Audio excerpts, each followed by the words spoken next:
In 1 year of triathlon training, my times went from this to this.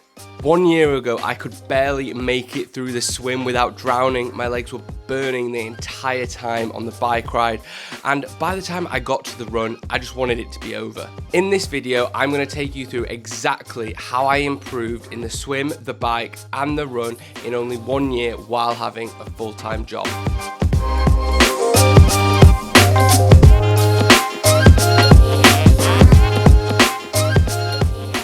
So let's take it back a little bit. A year ago, I was just biking and running for general fitness. There was no goal, there was no focus.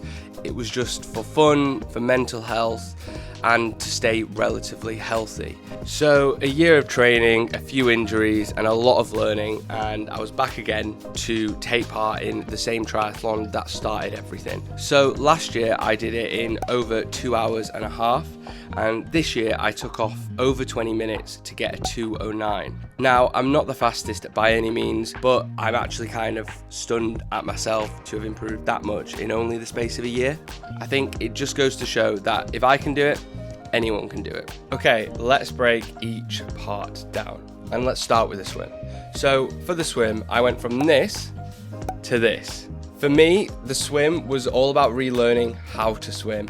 I haven't really swam as an adult. This really shows, and a lot of people who start swimming at a later age have to completely relearn it all again. You have to relearn the technique because swimming is so technique focused. Unlike the bike and the run, which, to be honest, you will just get better by running more and cycling more. Swimming, it's not the same. If you went to the pool every single day with bad technique and just swam and swam and swam, you're not actually going to get any faster. Yeah, you might get more comfortable in the water, but your speed is not going to get better. Now, my first few swims were really slow, and I mean really, really slow. My ego took a big hit. I was in the slow lane with all the grannies doing breaststroke, and my technique just was awful. So here are the 3 main things that I did to improve my swim time in the year. So number 1, I spent so much of my time focusing on the technique.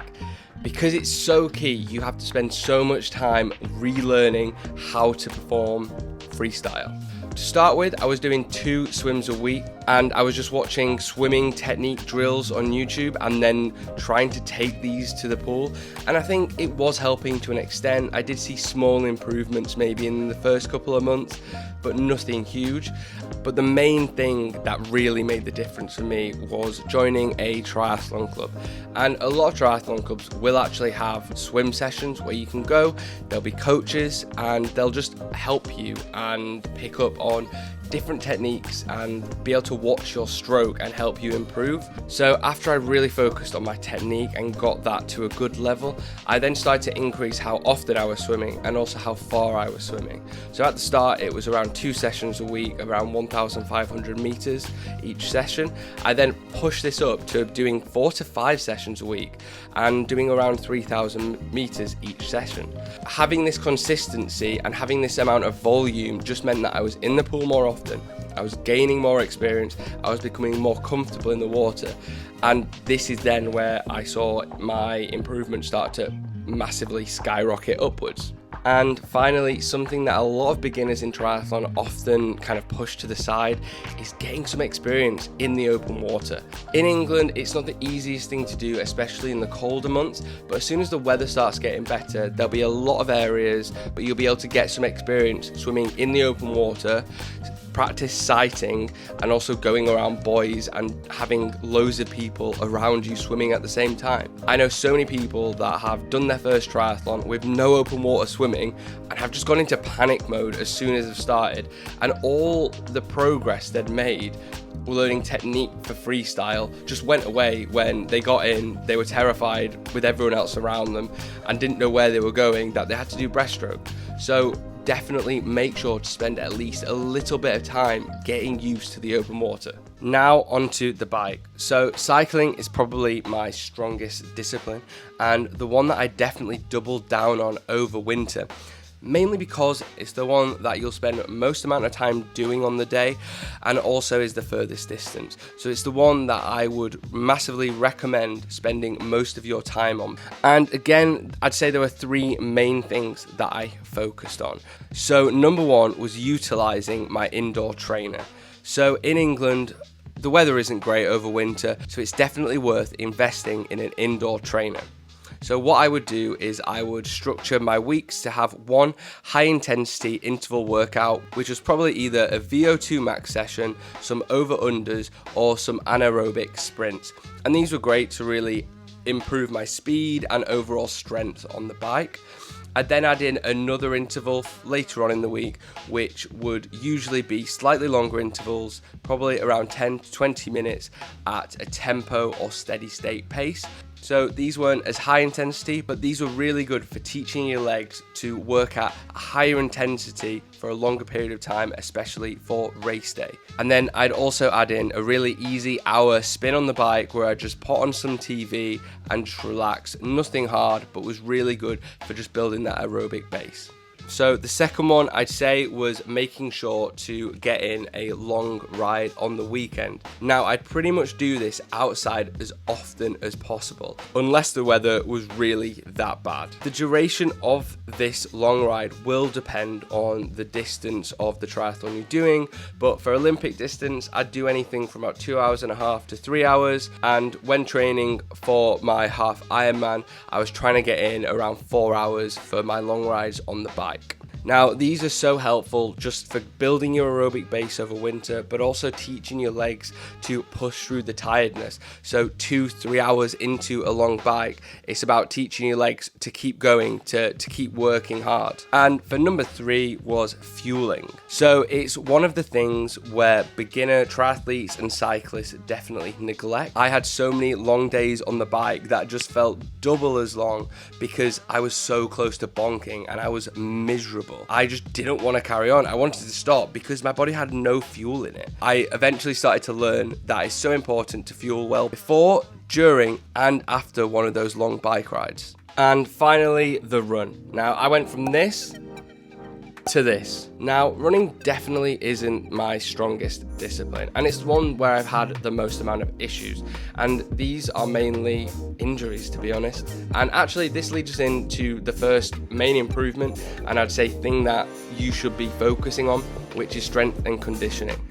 It's so important to add in 1 or 2 workouts, if possible, every week into your routine. These should include leg strength exercises, mobility, core exercises, stretching, and then on top of that, any physio that you specifically are working on. After getting into a routine of doing this every week, I started to really see my strength and power improve both on the bike and the run, and also just meant that injuries were kind of going away, or I was definitely preventing further injuries from occurring. So for number 2, I made sure to run my easy runs easy. Now, you can call that what you want, zone 2 running or whatever it is, but basically you just need to follow the 80-20 rule. So the 80-20 rule basically just follows that 80% of your overall running each week should be done at an easy pace. Now, this could be zone 2 in terms of your heart rate, but also I like to just go by an easy pace which I can hold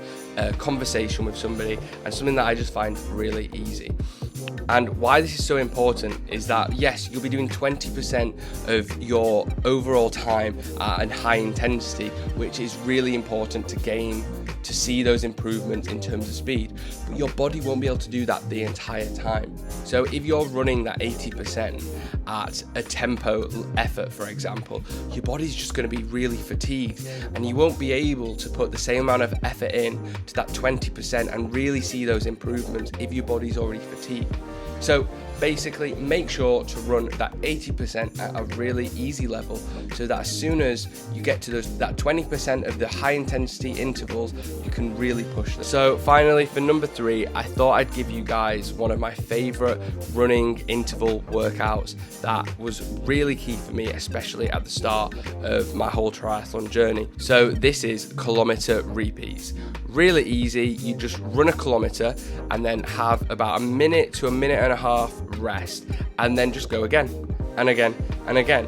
And I do this anything from 6 to 10 times. Only 10 times if you're at a higher, more advanced level. So start with 6, and if you're finding that okay, go up to about 8. I'm going to do another video further down the line that will deep dive into this workout and loads of other ones too, and we'll go more into the pace you should be running at and exactly how it should feel. But just for a general idea of how hard this one should be and how hard you should be doing each rep, you want to be working at around your threshold. So something you could run at for about an hour, and you want to be teetering on this. So you want to be kind of working around it, sometimes above and sometimes on it. And what this is going to do is just move that up. So it means that this threshold, as you start to improve, will get higher, and you'll be able to run at a faster speed for a longer period of time. Ooh, and a bonus one for the run is brick runs. So you've probably heard of these. It's basically where you do a bike ride and then you go for a run straight off the bike. And these are really important to get used to that jelly leg feeling, which the first time you do it, oh, you'll feel it, but I promise you, when you start getting used to it, it really helps knowing that feeling and knowing that it does get easier. So definitely add a few of those into your workouts when you get closer to race season. So the key lessons that I learned from my year of improvement were consistency. This is the key thing. Somebody who keeps going and always puts in the work week after week after week after week is massively going to trump the person who does the occasional workout really, really hard and really, really well, but only once a week. The person that shows up every day or every other day is going to trump this person. And just remember, it's not overnight progress. You're going to have to put those days in. You're going to have to put those early morning sessions in, those later nights, those long days on the bike. But I promise you, it will get easier.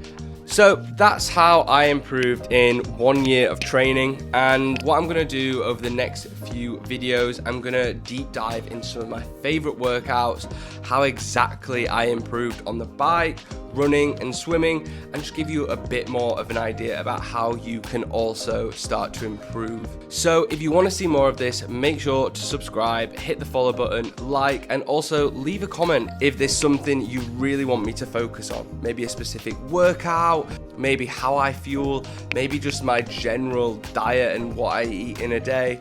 I don't know, let me know and leave a comment. But for now guys, thanks a lot, and I'll see you in the next one. Bye.